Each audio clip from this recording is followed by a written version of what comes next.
মই শাশ্বতী পুনৰ এটা নতুন ভিডিঅ লৈ আপোনালোকৰ সন্মুখলৈ আহিছো আজি আৰু এই আজিৰ যেটো ভিডিঅ মই এতিয়া প্ৰস্তুত কৰি পেলাই আপোনালোকৰ ওচৰলৈ আনিছো সেই ভিডিঅটো দিয়াৰ আগতে মই এটা পোষ্ট দিছিলো যে মই এটা নতুন কনসেপ্ট লৈ এটা নতুন সিৰিজ লৈ পেলাই মই আহিম কিন্তু আপোনালোকক এটা জনাও যে মোৰ যেটো থাৰ্সডে এতিয়াও চলি আছে দা আনসাং হিৰোজ নামৰ যেটো ইউটিউব সিৰিজ মই ষ্টাৰ্ট কৰিছিলো সেই সিৰিজটোৰ মাধ্যমেৰে মই তেনেকুৱা ধৰণৰ প্ৰতিভাসকলক মই দেখাবলৈ চেষ্টা কৰিছিলো এটো প্লেটফৰ্মত যে তেনেকে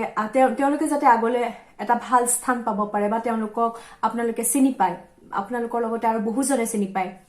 ঠিক তেনেকে এটো এনেকুৱা এটা সিৰিজ যত মানে ওয়ান্ডাৰল্যান্ড বুলি কলে মই যেটো অসমৰ চলি অবিয়াসলি মই অসমক প্ৰেফাৰেন্স দিম মই ভাৰতৰ বিভিন্ন ঠাই গৈছো ভাৰতৰ প্ৰেফাৰেন্স দিম কিন্তু মই গলেও বা নগলেও মই যিমানখিনি ষ্টাডি কৰি পেলে মই পাইছো বা আৰু ষ্টাডি কৰি পেলে যিখিনি পাম সেই গুটেখিনি মই এই সিৰিজটোৰ জৰিয়তে মই আনিবলৈ চাম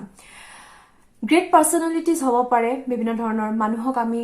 হয়তো আমি শুনিছো কিন্তু তেওঁলোকৰ বিষয়ে আমি নাজানো গতিকে তেওঁলোকৰ কথা মই ক'বলৈ চাম বিভিন্ন ধৰণৰ কীৰ্তিচিহ্ন আছে আমাৰ বিভিন্ন ধৰণৰ হেৰিটেজ সাইট আছে গতিকে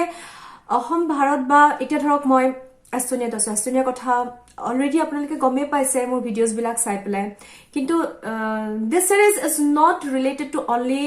মাই ট্ৰেভেল জাৰ্নি অকল ট্ৰেভেল জাৰ্নি নহয় ট্ৰেভেল জাৰ্নিৰ লগতে আৰু আমাৰ বহুত কথাও শিকিব লগা আছে গতিকে সেই সকলোখিনি কথা মই চিন্তা কৰিহে ষ্টাডি কৰিহে এই ভিডিওটো মই বনাম বুলি মই ভাবিছো আৰু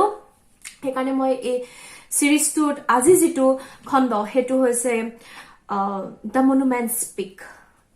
দ্য মনুমেন্ট স্পিক্স কি মনুমেন্ট বুলি কলে আমি কীৰ্তিচিহ্নক বুজো গতিকে আজি মই যিখিনি এই এপিসোডটোত যিখিনি কীৰ্তিচিহ্নৰ কথা কম আপোনালোকে বহুতে জানে বহুতে গৈছে বা বহুতে নাজানেও গতিকে মই তেনেকুৱা ধৰণৰ আজি এই ভিডিওটোৰ দৰে তেনেকুৱা ধৰণৰ মই বিভিন্ন ঠাইৰ কথা বিভিন্ন লোকৰ কথা আৰু বিভিন্ন কীৰ্তিচিহ্নৰ কথা মই দেখুৱাই যাবলৈ চেষ্টা কৰিম আৰু মই সপ্তাহত এই সিৰিজটোৰ মই দুটাকৈ খণ্ড আনিবলৈ মই নিশ্চয় চেষ্টা কৰিম অসমৰ যিমান কেইখন ঠাই আজিলৈকে মই গৈছো যিমান কেইখন ঠাই যাবলৈ সম্ভৱ হৈছে সেই ঠাই কেইখনৰ ভিতৰত এখন প্ৰিয় ঠাই হৈছে শিৱসাগৰ গতিকে আপোনালোকে গমে পাইছে আজি এপিসোডটোত মই শিৱসাগৰক স্থান দিছো বুৰঞ্জী গৰকা ঠাই বুলি কলে শিৱসাগৰৰ কথাই প্ৰথমে মনলৈ আহে আৰু আপোনালোকে জানেনে এই বুৰঞ্জী প্ৰথাটো কেতিয়াৰ পৰা আৰম্ভ হৈছিল আহোমসকলৰ কথা নিশ্চয় জানে আহোমসকলে যি অসমত 600 বছৰ কাল ৰাজত্ব কৰিছিল এক দীঘলীয়া ৰাজত্বকাল সম্পন্ন কৰিছিল আৰু অসম নামটো তেখেতসকল অহাৰ পিছৰ পৰা হয় বুলি বুৰঞ্জীয়ে কয় আৰু এই বুৰঞ্জী লিখাৰ প্ৰথা আহোমসকলৰ দিনৰ পৰাই আৰম্ভ হৈছিল স্বৰ্গদেউ চুকাফা যেতিয়া আহিছিল তেতিয়া তেখেতৰ লগত বহুত মানুহ আছিল আৰু কিছু লোক হেৰাইও গৈছিল যেহেতু পৰ্বত পাহাৰ জংঘলৰে আবৃত হৈ আছিল আৰু সেই নন অভিজ্ঞতাখিনিকে লিপিবদ্ধ কৰি ৰাখিবলৈ স্বৰ্গদেউ চুকাফাই বুৰঞ্জীবিদজনক কৈছিল আৰু তেওঁলোকৰ ৰাজধানী পাতিলেহি গড়গাঁৱত শিৱসাগৰ আৰু সেই তেতিয়াৰ পৰাই যিখিনি কীৰ্তিচিহ্ন আছে শিৱসাগৰ পুখুৰী শিৱদৌল জয়দৌল সেই গোটেইখিনিয়ে আনকি নামদাঙৰ শিলৰ হাকুকে ধৰি সেই আটাইখিনি কীৰ্তিচিহ্নই আমাৰ অসমৰ মান মৰ্যাদা আজিও অটুট কৰি ৰাখিছে ইভেন এতিয়াও যিমানখিনি এতিয়া ধৰক পেণ্ডেমিক সিচুৱেচনৰ কাৰণে এই বছৰ পৰ্যটকৰ সংখ্যা কমিব পাৰে কিন্তু ইয়াৰ আগলৈকে পৰ্যটকৰ সংখ্যা যিমান বাঢ়িছিল সেই তাৰ ভিতৰত শিৱসাগৰৰ স্থানো কিন্তু উল্লেখযোগ্য আছিল গতিকে মই আজি সেই দ্য মনুমেন্ট স্পিক্স এই এপিসোডটোত মই শিৱসাগৰৰ কীৰ্তিচিহ্নৰ কথাই মই ক'বলৈ লৈছো আপোনালোকে জানেনে শিৱসাগৰৰ প্ৰথম নাম ৰংপুৰ আছিল আৰু আহোমসকলৰ ৰাজধানী ইয়াত 1699 পৰা 1788 লৈকে আছিল 1825 চনত ব্ৰিটিছসকলে এই ৰাজধানী নিজৰ অধীনলৈ আনিছিল শিৱসাগৰত যিমানখিনি কীৰ্তিচিহ্ন আছে তাৰ ভিতৰত আটাইতকৈ প্ৰথমে মনলৈ আহে 200 বছৰ পুৰণি শিৱসাগৰ পুখুৰীৰ কথা আৰু শিৱসাগৰ পুখুৰীৰ পিছতে আহে শিৱদৌলৰ কথা শিৱদৌল কোনে নিৰ্মাণ কৰাইছিল জানেনে স্বৰ্গদেউ শিৱসিংহৰ পত্নী ৰাণী বৰৰজা অম্বিকা দেৱীয়ে আৰু তেখেতে 1734 চনত এই শিৱদৌল নিৰ্মাণ কৰোৱাইছিল আৰু ইয়াৰ উচ্চতা হৈছে প্ৰায় 104 ফুট আৰু যেটো গোটেই ভাৰতবৰ্ষৰ ভিতৰতে ওখ বুলি জনা যায় ওখ শিৱ মন্দিৰ বুলি জনা যায় আৰু ইয়াৰ সোণৰ কলচি প্ৰায় 7 ফুট মানুহে নিৰ্মাণ কৰা পুখুৰী হিচাপে জয়সাগৰ পুখুৰীৰ উল্লেখযোগ্য নাম আছে আৰু এই জয়সাগৰ পুখুৰী ভাৰতৰ আটাইতকৈ বৃহৎ মেন-মেড টেংক হিচাপে জনা যায়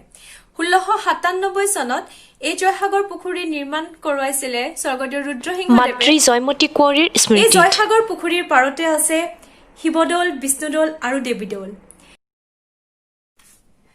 সৰুৰে পৰা পাঠ্যপুথিত পঢ়ি আহিছিলো শিৱসাগৰৰ বুৰঞ্জীমূলক ঠাই হিচাপে কীৰ্তিচিহ্ন হিচাপে ৰংঘৰ কাৰেংঘৰ তলাতল ঘৰৰ কথা আৰু ৰংঘৰ আমোদ প্ৰমোদনৰ কাৰণে তেতিয়াই আহোম যুগৰ পেভিলিয়ন হিচাপে জনা গৈছিলে 1746 ত 1746 চনত স্বৰ্গদেউ প্ৰমত্ত সিংহই আমোদ প্ৰমোদনৰ কাৰণে এই ৰংঘৰ নিৰ্মাণ কৰিছিলে আৰু তেতিয়াই আমাৰ লোকনৃত্য হিচাপে বিহুক আগস্থান দিয়া হৈছিলে আৰু লগতে আহোম যুগৰ যিখিনি খেল ধেমালি আছিলে যেনে হেন যুঁজ হাতী যুঁজ এই সকলোখিনিয়ে ৰংঘৰৰ বাকৰিত প্ৰদৰ্শিত হৈছিলে আৰু আজিও সেইকাৰণে বিহু নৃত্যকে আদি কৰি এই খেল ধেমালিসমূহ প্ৰদৰ্শিত হৈ আহিছে যদিও এতিয়া হাতী যুঁজ বা তেনেকুৱা ধৰণৰ কিছুমান খেল আহোম যুগৰ কিছুমান পুৰণি খেল নাইকিয়া হৈ গৈছে তথাপিও এতিয়াও সেই পৰম্পৰা ৰক্ষা কৰা হৈছে কাৰেং বুলি ক'লে ৰাজপ্ৰাসাদকে বুজা হয় যাক ইংৰাজীত পেলেচ বুলি কোৱা হয় আৰু এই কাৰেংঘৰ আহোমসকলৰ কাৰেংঘৰ নিৰ্মাণ কৰাইছিলে প্ৰথমে 1540 অৰ্থাৎ 1540 স্বৰ্গদেউ শুক্লেংমুঙে আৰু তাৰ পিছত স্বৰ্গদেউ প্ৰমত্ত সিংহই পুনৰ ইটাৰে নিৰ্মাণ কৰোৱাই আৰু পিছত পুনৰ বেয়াকৈ ক্ষতি হোৱাত স্বৰ্গদেউ ৰাজেশ্বৰ সিংহই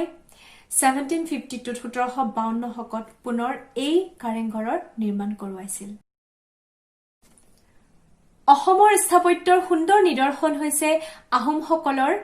দ্বাৰা নিৰ্মিত যিমানখিনি প্ৰাসাদ আছে বা মঠ মন্দিৰ আছিলে সেইখিনি তাৰ ভিতৰত উল্লেখযোগ্য হৈছে আৰু এটা কাৰেং আৰু সেই কাৰেংটো হৈছে তলাতল ঘৰ আৰু স্বৰ্গদেউ ৰাজেশ্বৰ সিংহই তেখেতৰ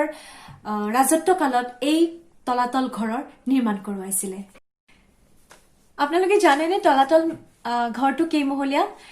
7 মহলীয়া ইয়াৰ ওপৰত আছিলে মাটিৰ ওপৰত আছিলে 4 মহলীয়া যি ৰাজকীয় কামকাজৰ কাৰণে ব্যৱহাৰ কৰা হৈছিল আৰু মাটিৰ তলত আছিলে 3 মহলীয়া আৰু তাৰে এটা গুপুত ৰাস্তা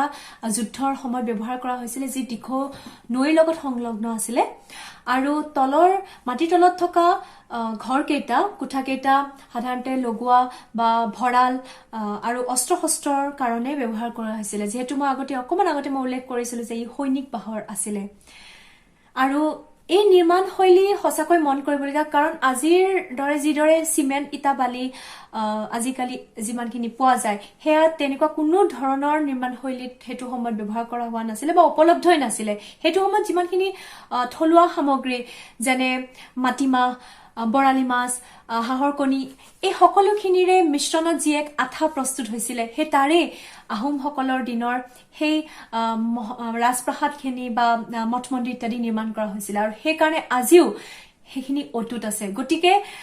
আশা কৰো আজিৰ ভিডিঅটোত এই কীৰ্তিচিহ্নখিনিৰ অলপ এক মই পৰিচয় দিব পাৰিছো আপোনালোকে কমেন্ট সেকশনত জনাব আৰু এই আহোম যুগৰ যিমানখিনি কীৰ্তিচিহ্ন আছে মনুমেন্টছ আছে আমি ধৰি ৰখাটো অতিকৈ প্ৰয়োজনীয় আমাৰ নৱপ্ৰজন্মৰ জ্ঞানৰ কাৰণেও প্ৰয়োজনীয় আৰু আমি এই সকলোখিনি আমি সংৰক্ষণ কৰিব লাগিব আমি